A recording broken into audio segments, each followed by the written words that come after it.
On the night of our anniversary, my husband went to celebrate his old lover's birthday and stayed out all night and thought I was being unreasonable. If you keep this up, we should get a divorce. In the past, such a threat would have scared me to tears and I would apologize repeatedly. This time, I just calmly agreed, okay. However, he paused and froze. When Leon returned home in a cheerful mood, I was pouring untouched food into the trash bin. Yesterday was our wedding anniversary. He had told me just the two of us celebrating would be boring and suggested inviting his friends over. I had taken a day off from work to prepare, shopping for groceries, cleaning the house, setting up the living room, and cooking. But I waited all night, and no one came, not even my husband. Only through social media did I discover he had instead gone to celebrate Xenia's birthday, which had already been celebrated just a month ago. In the photo, Xenia had cream on her nose, and her cheek was pinched by someone who was wearing a wedding ring identical to mine. The caption read, "Someone insists on celebrating my birthday on the 18th of every month. It's wonderful to be adored. You made the steak?" Leon glanced at the steak I had discarded in the trash bin and sighed.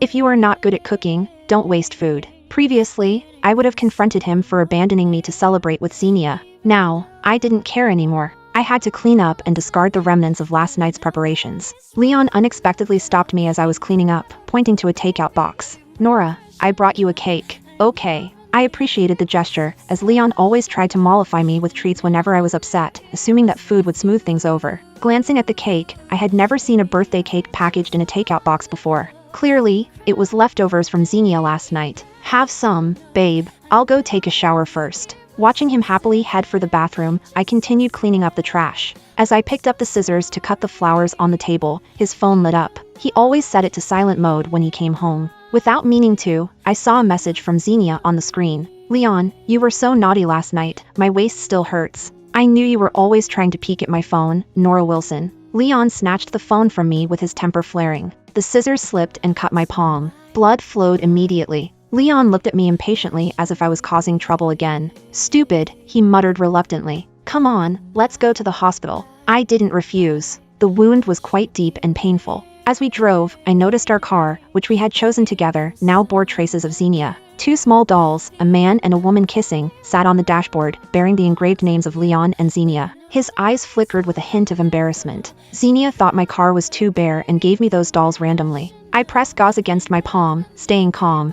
It's fine. When I first bought the car, I bought a small doll to stick on the passenger side's dashboard, but he just threw it away. He said those things were all flashy and impractical, and would also obstruct the driver's view. Seeing that I was not upset, Leon looked at me strangely. "Aren't you angry?" "Why would I be? I no longer cared about him, so why let these things affect me?" I stared ahead. "I need to make up for the missing work today. Let's hurry to the hospital." Leon sped up as he noticed the blood seeping through the gauze on my hand. Just before the hospital, his phone rang and he glanced nervously at me, but seeing my calm demeanor, he answered. "Baby, my back hurts so badly I can't get up. It must be from last night. You need to come and help me." He didn't put it on speakerphone, but I still heard her voice. I looked out the window as if I hadn't heard anything. Leon hung up and immediately floored the accelerator, turning right towards Xenia's place. Passing a pharmacy, he suddenly stopped, ran in, and emerged with a tube of massage cream. He then drove straight to her apartment. When the car stopped, Leon hurriedly got out and told me, "I'll get a document and we'll be back in 5 minutes."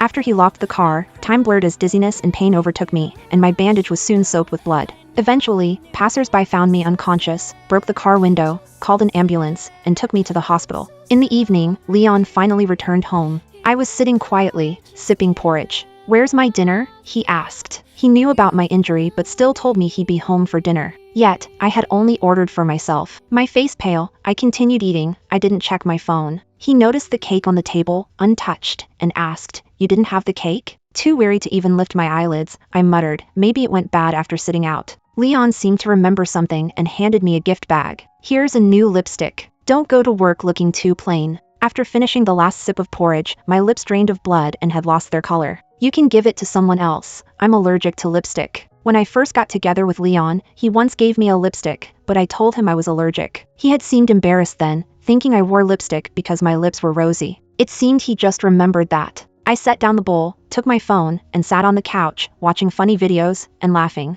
Noticing the bandaged hand, Leon finally remembered to check on my wound. He reached out, but I instinctively recoiled, accidentally knocking the lipstick to the floor. His expression turned cold. "Nora, you just had to wait a little longer in the car. Is that such a big deal? I didn't even fuss that you broke the window." I remained indifferent. "How much to fix that?" "I'll pay." Leon, unable to contain his sarcasm, retorted, with the little you earn, what can that do? Would you be as open-minded as Xenia? She's much younger but far more mature. Both Leon and I are 30 this year, while Xenia has just graduated from college. She is 8 years younger than us. In every argument, Leon harped on about age. I used to fight back. But this time, I remained calm, nodding. Yes, you're right. Glancing at the time and realizing it was almost time to meet my friend, I grabbed my bag and left. Leon, thinking I was making another dramatic exit, his expression soured. Nora, what now? He actually chased after me, a change from his usual dismissive sneer, and retreated to his phone. I casually replied, just going home to get something.